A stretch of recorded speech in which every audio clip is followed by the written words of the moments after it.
तो नमस्ते प्रणाम स्वागत बा रउआ सबके राइटर राशि अभिषेक के चैनल पर। और सब बताइए आप सब कैसन बानी।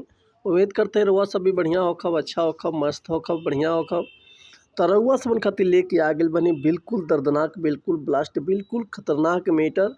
हिंदी ट्रैक पर भोजपुरी पति पत्नी के सुहागरात स्पेशल सॉन्ग। उम्मीद करते रउआ सबके बेहद पसंद आई। अगर एकरा के रउआ बढ़िया म्यूजिक बनवा के बढ़िया से दिल से मन से गायकी करी तनी तो 100% बाकी गाना और मार्केट में ब्लास्ट करी। लेकिन एक और बात रउआ सबसे कहल चाहब कि अगर रउआ गायकी में इंटरेस्ट बा, गायकी कल चाहतनी, गायकी रउआ के पसंद बा, और रउआ के बढ़िया मैटर नहीं मिलत, बढ़िया गाना नहीं मिलत, बढ़िया से तुकबंदी नहीं मिलत, बढ़िया रउआ सब के रिकॉर्डिंग नहीं हो पात, बढ़िया रउआ सब के म्यूजिक नहीं मिल पाओ, तो रउआ अगर अपना चैनल पर आ गइल बन तो रउआ सब के निराश भइला के जरूरत नहीं है।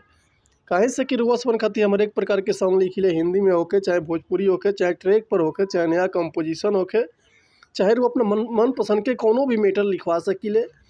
लव सॉन्ग, ऑर्केस्ट्रा सॉन्ग, बेवफाई सॉन्ग, पूर्वी, निर्गुण, भजन, लोकगीत, लयदारी, रंगदारी, जातिवाद सॉन्ग, चाहे जिला के ऊपर गाना, चाहे साइड सॉन्ग, चाहे विवाह गीत, चाहे विदाई गीत, चाहे वो अपना मन पसंद के कोनो भी मैटर लिखवा सकीले, वो बिल्कुल उचित चार्ज पर। तो ये से कहल चाहब रउआ सबन से कि रउआ अगर हमारा चैनल पर आ गइल बनी और चैनल पर पहला बार बानी तो चैनल के सब्सक्राइब कर ली, बेल आइकन प्रेस कर ली, ताकि कोनो वीडियो अपलोड करी तो सबसे पहले नोटिफिकेशन रउआ सबन के मिले। अगर वीडियो रउआ सबका अच्छा लागता, गाना पसंद आवता तो वो प्यारा सा कमेंट कर दी। चलिए देर ना करते हुए आज के मीटर देखल जा कैसे बा, का एकर लय बा, का एकर धुन बा, ये रउआ सबन कम का के बताओ। तो उम्मीद करते रउआ सबके बेहद पसंद आई। आज से बहुत पुराना है वो हिंदी में गाना आई रहे कि तू जब जब मुझको पुकारे दिल लगे नहीं तेरे बिना रे। तो यही ट्रैक पर वह सुन खातिर लेके आ गइल बनी बिल्कुल ज़बरदस्त, बिल्कुल ब्लास्ट, बिल्कुल खतरनाक मैटर। तो चलिए देखिए आज के गाना कैसे बा।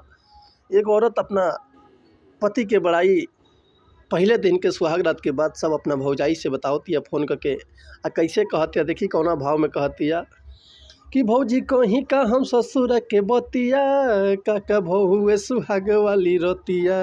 ए भौजी तहरा से अपन दुख कितना ले कहीं हो, भौजी कहीं का हम ससुर के बतिया, काका बहुए सुहाग वाली रतिया। पिया धकिया कवारी देले नथिया, उतारी फालो पेज कई दिहले हे, कमर डाई में हेज क दिहले, खराब पूरा सेज कई दिहले, कमर डाई में हेज कई दिहले। तो उम्मीद करतनी मैटर वह सबके बेहद पसंद आइल होई। अगर ये गाना कर वह फुल लिखवाल चाहतनी, चाहे एक म्यूजिक बनवाल चाहतनी, तो वह बेहिचक कॉल या व्हाट्सअप कर सकिले। रुआ के बिल्कुल उचित चार्ज हो फुल गाना मिल जाए। लेकिन एक और बात रुआ सबसे कहल चाहब कि अगर हमारा गाँव में कहीं मिस्टेक होता तो भैया क्षमा चाहतनी। इससे कि हम तो गायक ना ही, हम तो राइटर रुआ समझ के खाली बता सकिले, समझा सकिले। ये रउआ ऊपर डिपेंड करता रहुआ, जितना बढ़िया से गायकी करब उतना बढ़िया से गाना और मार्केट में ब्लास्ट करी। तो मिलत है नेक्स्ट वीडियो में कुछ नया गाना, कुछ नया धुन, कुछ नया कंपोजिशन लेके। तब तक के लिए रउआ सबसे अनुमति चाहतनी। नमस्कार, प्रणाम, जय हिंद, जय भारत, जय भोजपुरी समाज, हर हर महादेव, जय शिव शंभु, जय माता दी।